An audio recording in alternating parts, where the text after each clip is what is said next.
नमस्कार दोस्तों, आपका स्वागत है एमनेंस न्यूज में।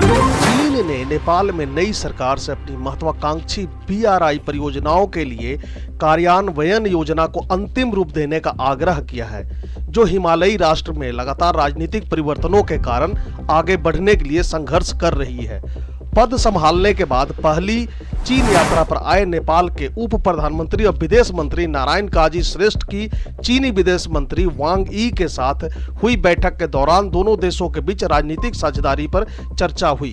चीन हिमालयी राष्ट्र में अपनी बेल्ट एंड रोड इनिशिएटिव परियोजनाओं में तेजी लाना चाहता है। प्रधानमंत्री पुष्प कुमार दहल प्रचंड द्वारा नेपाल की कम्युनिस्ट पार्टी एकीकृत मार्क्सवादी और लेनिनवादी के साथ सरकार बनाने के बाद नेपाल में नया राजनीतिक गठबंधन देखने को मिल रहा है, जिसका नेतृत्व चीन समर्थक नेता केपी शर्मा ओली कर रहे हैं। यह वही केपी शर्मा ओली है जब वे प्रधानमंत्री थे तब उन्होंने भारत के खिलाफ आग उगली थी, यहाँ तक कि चीन के प्रभाव में आकर भगवान राम की जन्मस्थली अयोध्या को भी नकार दिया था।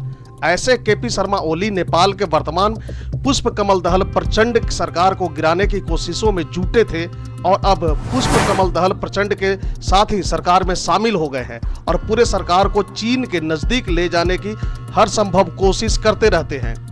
नेपाल और चीन ने बेल्ट एंड रोड इनिशिएटिव कार्यान्वयन योजना पर बहुत जल्द हस्ताक्षर करने की अपनी प्रतिबद्धता दोहराई है। इस पहल के तहत नेपाल में परियोजनाओं के वित्त पोषण और निवेश के तौर तरीकों पर काम करने का रास्ता साफ होगा। बीजिंग में नेपाल के डिप्टी पीएम नारायण काजी श्रेष्ठ और उनके चीनी समकक्ष वांग यी के बीच प्रतिनिधि मंडल स्तर की वार्ता के दौरान दोनों पक्ष बीआरआई कार्यान्वयन योजना पर जितनी जल्दी हो सके हस्ताक्षर करने पर सहमत हुए।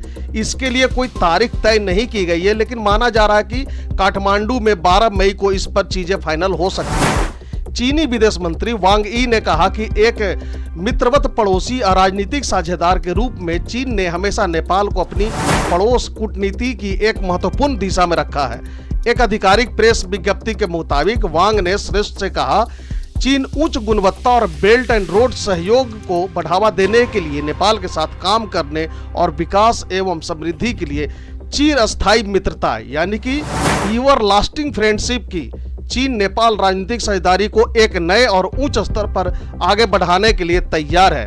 उन्होंने कहा कि चीन अपनी राष्ट्रीय संप्रभुता, स्वतंत्रता और राष्ट्रीय गरिमा की रक्षा करने में नेपाल का दृढ़ता से समर्थन करता है, यानी उनका इशारा भारत की तरफ था, और नेपाल के आर्थिक और सामाजिक विकास के लिए अपनी सर्वोत्तम क्षमता से सहायता करना जारी रखेगा।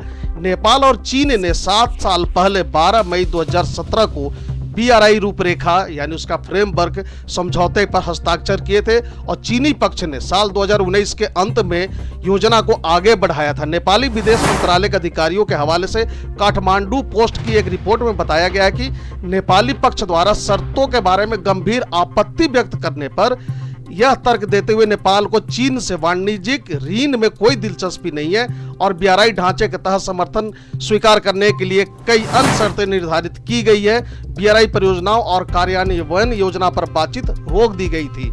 नेपाल ने अभी तक साल 2017 में हस्ताक्षरित बीआरआई रूपरेखा समझौते को संसद में भी पेश नहीं किया है, न ही उसने बीआरआई कार्यान्वयन योजना के प्रस्तावित नियमों और शर्तों का खुलासा किया है। रिपोर्ट में कहा गया कि मुख्य विपक्षी नेपाली कांग्रेस और अन्य दलों ने सरकार से समझौते को संसद में पेश करने और इस पर हस्ताक्षर करने से पहले बीआरआई कार्यान्वयन योजना के नियमों और शर्तों को सार्वजनिक करने के लिए कहा है। दोस्तों, आपने देखा होगा कि बहुत से देश को चीन बीआरआई के नाम पर कर्ज के जाल में फंसाता है और जब वह कर्ज देता है तो सबसे बड़ा टर्म एंड कंडीशन उसका यह होता है कि इस कर्ज के लिए जो भी शर्तें हैं यानी कि टर्म एंड कंडीशन है वह किसी के साथ शेयर नहीं करना है। यहाँ तक कि कर्ज लेने वाला देश अपने देश के लोगों के साथ भी यह डिस्क्लोजर नहीं करना है कि चीन ने किन शर्तों पर यह कर्ज दिया है, और यही कारण है कि जो भी देश चीन से कर्ज लेता है वह इसके कर्ज के जाल में बहुत बुरी तरीके से फंस जाता है। सबसे बड़े उदाहरण के तौर पर देखा जाए तो श्रीलंका ने कभी चीन से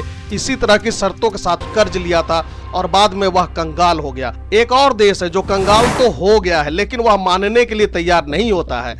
पाकिस्तान हमेशा ही चीन को अपना बहुत ही क्लोजेस्ट फ्रेंड मानता है और चीन से कर्ज लेकर खुद ही तबाही की राह चुन लिया है। और इसी तरह से अफ्रीकन कंट्री में बहुत से देश हैं जिन्होंने चीन से इसी तरह की शर्तों पर कर्ज लिया है, जहां सभी जगह चीन ने कुछ न कुछ जगह उनका कब्जा कर लिया है कर्ज के ब्याज के नाम पर। और यही कारण है कि चीन के BRI प्रोजेक्ट का भारत ने हमेशा से विरोध किया है और वह चाहता है कि बीजिंग अपनी इस परियोजना को रोक दे। तो दोस्तों फिलहाल के लिए इस वीडियो में इतना ही। इसी तरह की इंफॉर्मेटिव वीडियो देखते रहने के लिए बने रहे हमारे साथ। Thank you for watching. God bless you.